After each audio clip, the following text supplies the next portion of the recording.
Hello, faithful warriors and precious standers. This is Jamie. Welcome to Road to Restoration. I hope you're doing well today. Thank you so much for listening in. Thank you for subscribing. Thank you for liking my videos and sharing them. I greatly appreciate it. And today I wanted to talk with you a little bit about unbelief. And if you're anything like me, I'm sure that you have struggled with unbelief. And belief is a super important part of this journey. Believing in God's promises, believing in His faithfulness, believing in His word over what we see or feel is a important piece of this puzzle. It's a very important part of this journey. And it is something that will get challenged. It's something that the enemy wants to come in and try to steal and take from you. It's something that requires growth and maturing. And it really requires a determination to stay in a place of belief. I've been reading through the book of Hebrews, and Hebrews is such a rich book. I feel like just about every verse in that book could be turned into a podcast. But some of the things that have been standing out to me in the book of Hebrews has to do with unbelief and the importance of belief in our journeys. So, first of all, I wanted to just remind us that one of the names for God is El Shaddai. And this is the God of the impossible. This is the God that keeps his promises. And this is the God who not only can, but will. So, as we remember who our God is, then that right there can help eliminate unbelief. And God actually talks about in the Bible how belief is equated with righteousness. So if you remember when God was talking about Abraham, Abraham was credited as righteous because of his belief. In Genesis 15:6, it says, Abraham believed the Lord and he credited it to him as righteousness. Now, I don't know about you, but I desire to be righteous before the Lord. And it tells us in James, the effectual, fervent prayer of a righteous man availeth much. That's James 5:16. So if we're righteous and we're praying, then that means that our prayers are powerful and effective. I don't know about you, but I want my prayers to be powerful and effective. I want my prayers to make a difference. And in order for our prayers to make a difference, we have to have righteousness, which is belief. Righteousness is belief. But going further into Hebrews, and most of what I'm going to talk about today comes from Hebrews chapter 3, verses 12 through 19. And I'm not going to read the whole thing, but I'm going to pick some pieces out of this. But if you follow along with me, you're going to see how important it is to believe. And actually, not only is belief considered righteousness, but unbelief is actually considered sin. It's considered rebellion, and it's considered disobedience, and it's considered sin. And when we're in that place of unbelief, then we don't get to enter God's rest. So let's start by reading Hebrews chapter 3, starting in verse 12. It says, see to it, brothers and sisters, that none of you has a sinful, unbelieving heart that turns away from the living God through unbelief. So here we see that the writer of Hebrews is actually calling an unbelieving heart sinful, and that the unbelieving heart can turn away from the living God. So unbelief can lead to a turning away from God.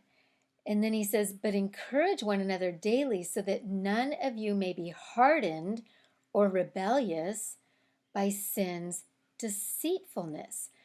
So an unbelieving heart can actually become a hard heart, which is another form of rebellion, and it can be due to the deceitfulness of sin, which sin in this context is unbelief.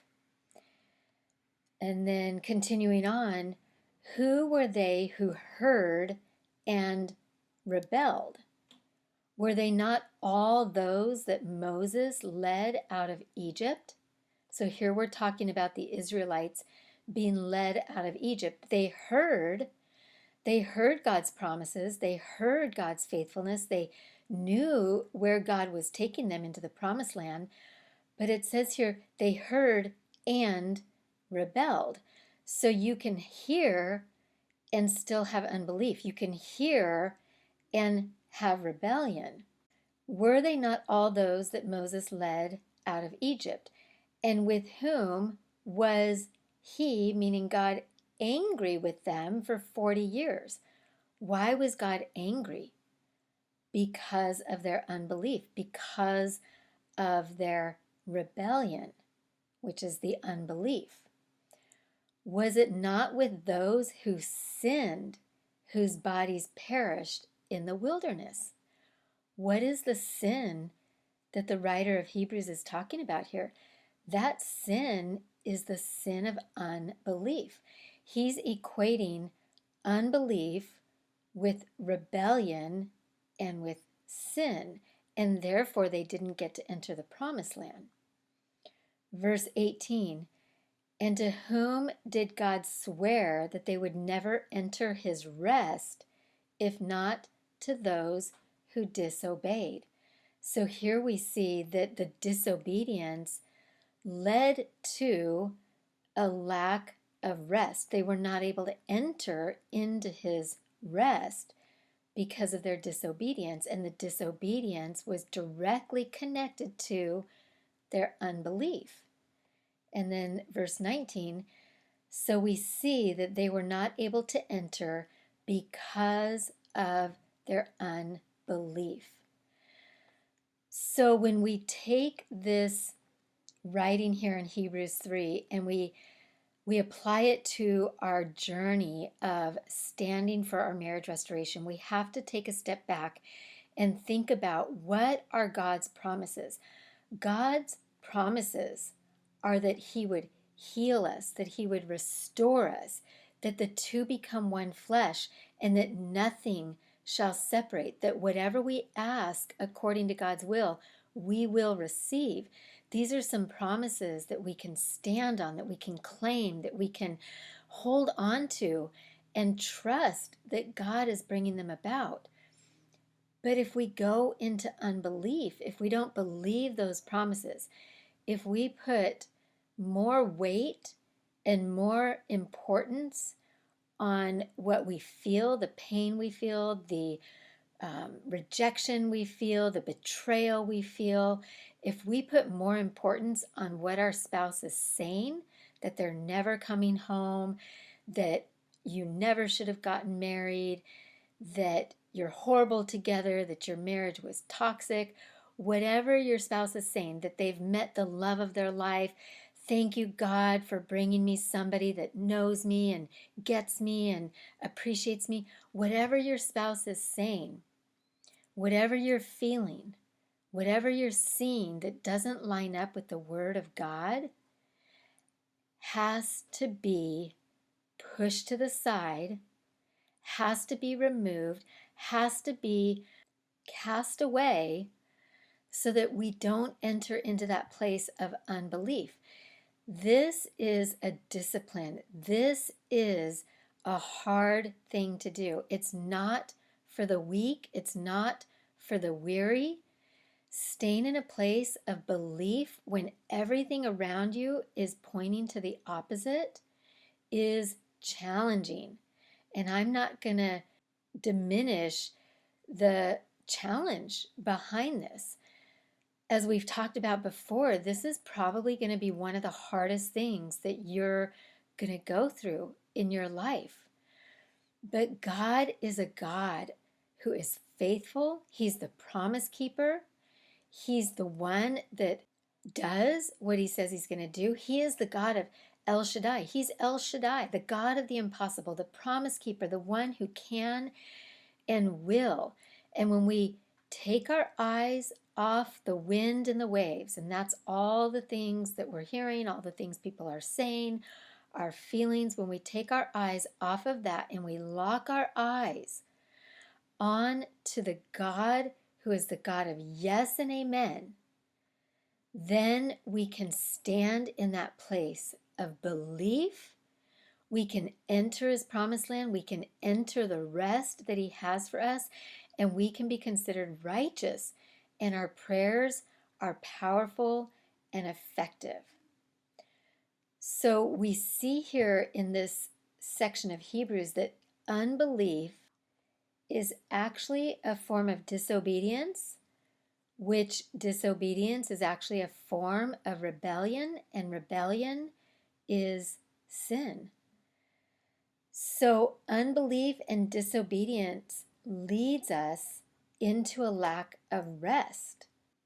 And if we go a little further into Hebrews 4, it says, "Now we who have believed enter the rest, but some did not enter the rest because of their disobedience." And in verse 11, that was verse 3 and 6. And in verse 11, it says, "Therefore, let's make every effort to enter that rest so that no one will fall by following the same example of disobedience." So here we see the author of Hebrews begging us, saying, make every effort to enter that rest. And remember, the rest comes through belief. So there's a direct connection between our belief in God and who he is and what he has said, and in rest. And the author here is begging us, don't fall by following the same example of the disobedience of the Israelites that ended up wandering the desert for 40 years and didn't enter the rest of the promised land. Let's learn from them. Let's follow their example of where disobedience got them. Where did it get them? It got them to die in the wilderness. They never got to go into the promised land.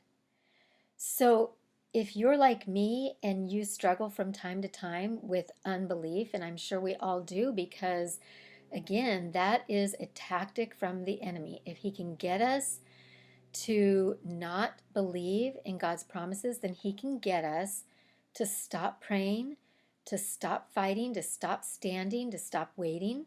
So if you're like me, recognizing that unbelief is actually a sin, I have been repenting from unbelief. I've been asking God to forgive me for my unbelief, and then taking authority over the spirit of unbelief, binding it, rebuking it, casting it away, and replacing it with an increase of belief and faith. And if we continue to remember who God is, then our belief will naturally increase. Whatever God has said in his word is the absolute truth. If God said it, then we can believe it. It's that simple. God is a God of yes and amen. And in 1 Corinthians 1:20, it says, "For as many are as the promises of God, in Christ they are all answered yes. So through him we add our amen to the glory of God." Faithful warriors, God is a God of yes. And he answers all with the yes. And we have to come into agreement with that. We add our amen. So basically, we're saying, I agree with you. I believe you. I stand on this. And my actions will follow my belief. I'm adding my amen. I'm contributing my part by coming into agreement and living out what I believe God is doing. So we have to add the amen. We have to come into agreement with it and believe. And then also in Hebrews chapter 6, verse 12, it says, imitate those who through faith and patience inherited what was promised. So here we see again, belief. Faith and belief are the same thing. So we see here the importance of belief and also patience, because as I'm sure you know, these things take time to work out. God is working in the waiting. It takes patience. It takes time. It's a journey. And going back to Abraham, as we all know, he had to wait 25 years. And in Hebrews 11:11, it says, after waiting patiently, Abraham received what was promised. He became a father because he considered him faithful who had made the promise. So that is my prayer for us today, that we would know the God that we serve, that we would believe in his word as the ultimate truth, and that we would consider him faithful who made the promise, that we would not fall into unbelief, which is a form of sin, but that we would stay in our place of unwavering belief, that we would make every effort to stay in that place of belief and enter into the rest that God has for us, and ultimately receive the promise of marriage restoration, because that's why we're on this journey, right? That's our ultimate destination, is a restored, godly kingdom marriage for the glory of God. So I just want to pray for us today. Father God, thank you so much that you are a faithful God. You are the God that can and will. You are the God of the impossible. Nothing is too hard for you.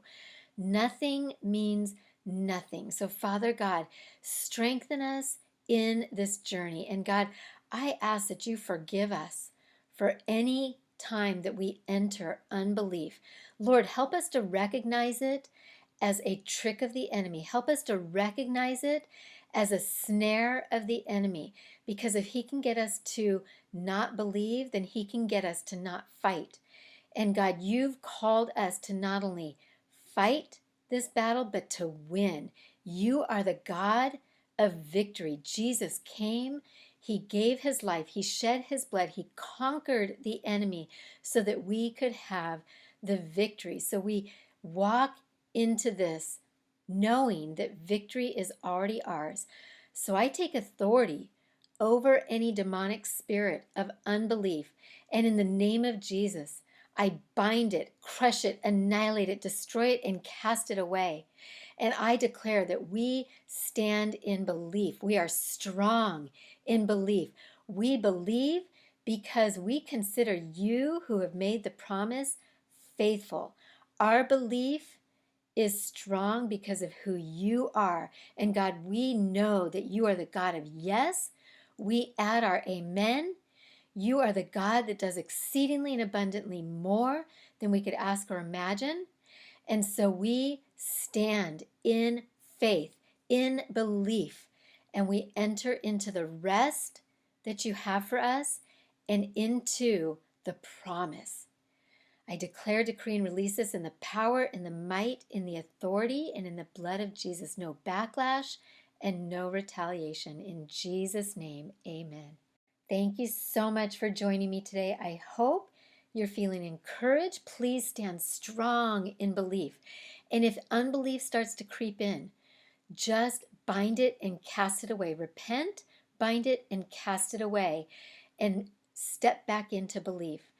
Be determined. Make every effort to stay in that place of belief so that you can receive the promise. Please like and subscribe and share my channel. I'd so appreciate it. And remember, I love you. I am praying for you. Stand strong. Keep fighting and do not quit.